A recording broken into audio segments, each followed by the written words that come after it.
Welcome to today's Explainer. We're diving straight into why the Vietnam War is universally known as the very first rock and roll war. We're going to unpack the myths, the gritty realities, and that absolutely unforgettable soundtrack that ended up defining an entire generation. So you gotta ask yourself, why exactly did this specific war generate what's arguably the greatest soundtrack in military history? To really get it, we have to look way past just the standard protest songs. We need to see how music became this deeply personal coping mechanism for an American identity that was, frankly, fracturing. It wasn't just background noise, you know? It was literally how a generation processed a world that was turning completely upside down. As this quote kind of hits on the head, the true soundtrack wasn't just about politics. It was all about how the soldiers themselves interpreted everyday music just to survive. The real connection wasn't forged in some pristine recording studio. It was forged out there in the jungles, in the backs of helicopters, and in those really quiet, tense moments between battles. To put this into perspective, just picture the radio charts back in 1966. On one side, you've got this fiercely pro-war anthem, the Ballad of the Green Berets. And right up against it, the intensely anti-war Eve of Destruction. I mean, it perfectly captures a nation completely torn between military pride and this massive, growing counterculture fear. Two totally opposing worldviews, literally battling it out for the exact same radio airwaves. Which brings us to part one, the illusion, and the World War II mythos. To really understand this massive cultural shift, we've got to rewind a bit to the idealized baseline the baby boomers were raised on. Lots of young men went into the 1960s completely under the spell of what's called the John Wayne mystique. Basically, this very 1950s belief in unquestioned military heroism, defeating communism, and achieving traditional American manhood. They grew up on World War II movies, totally believing the military was this invincible, righteous force. And man, this illusion of glory was potent. Just think about the lyrics from Staff Sergeant Barry Sadler's song. Believe it or not, this pro-war propaganda anthem actually beat out the Beatles to become the #1 song of 1966. No way, right? But it sold over 8 million copies because it perfectly validated that 1950s ideal of the heroic, unstoppable American soldier. But things changed. Section 2, The Awakening, Drafting the Counterculture. That glossy, cinematic myth, yeah, it was inevitably going to shatter. Let's trace this out. We start in 1965 with a massive escalation of ground troops. Then, fast forward to 1968, and the Tet Offensive is broadcast directly into everyone's living rooms, completely shattering the government's whole victories right around the corner narrative.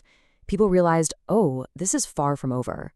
So by the time we hit the Woodstock Music Festival in 1969, you've got this massive wave of college-aged youth fueling a highly organized anti-war awakening. And at the heart of this awakening is one absolutely staggering statistic. An estimated 80% of enlisted men in Vietnam came from working-class families. 80%. It exposed this incredibly deep, bitter class divide. You had programs purposely drafting poor, ill-equipped young guys, while a lot of middle and upper-class kids were finding loopholes to stay in college and just avoid the draft entirely. Well, that undeniable class inequity sparked some seriously furious anthems. Think about Creedence Clearwater Revival's Fortunate Son.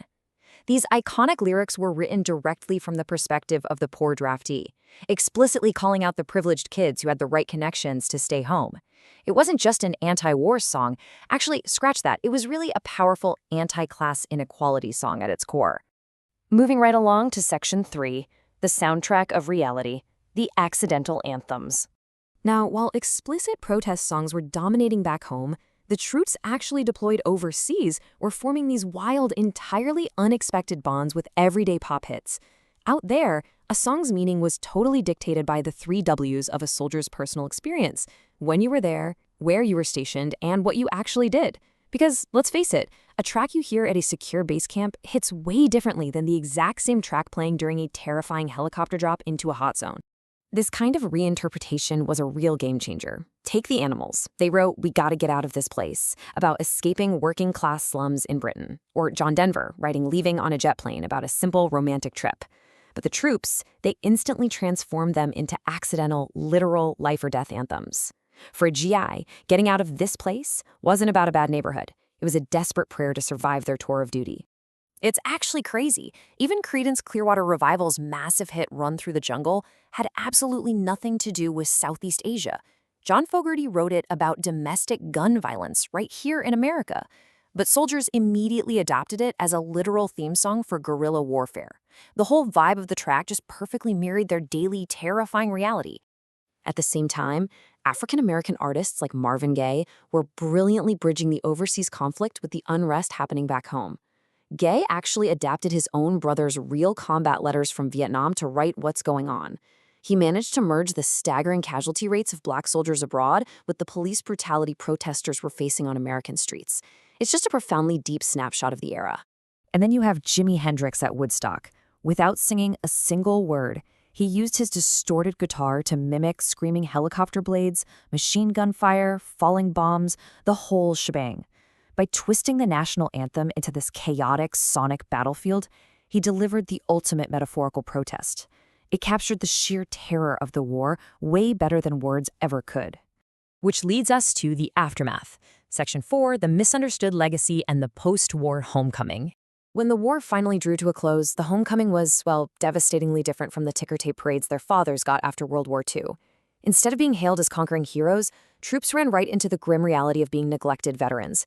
They returned to a faltering 1970s economy, virtually zero national acknowledgement, and government promises that just totally evaporated.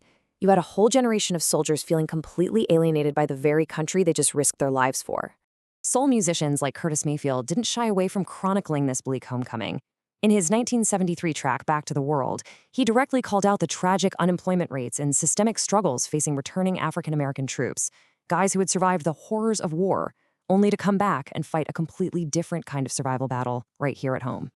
And that brings us all the way to 1984, and what is undoubtedly the most misunderstood anthem of the entire era, Bruce Springsteen's Born in the USA. Even today, for sure, you'll hear politicians and corporations blasting it as this fist-pumping, patriotic celebration of American light. But if you actually listen to the lyrics, it is a completely different story.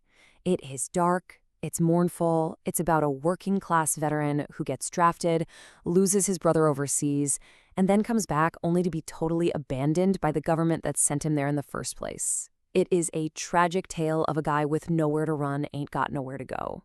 So as we wrap up this explainer, looking back at the contrasting music of the Vietnam era leaves us with a pretty haunting question. How exactly do we use pop culture to remember, or maybe misremember, our most painful history? Do we actually listen to the reality in the lyrics, or do we just blindly march to the beat? I hope this gave you a completely new way to listen to the soundtrack of history. Thanks for joining me.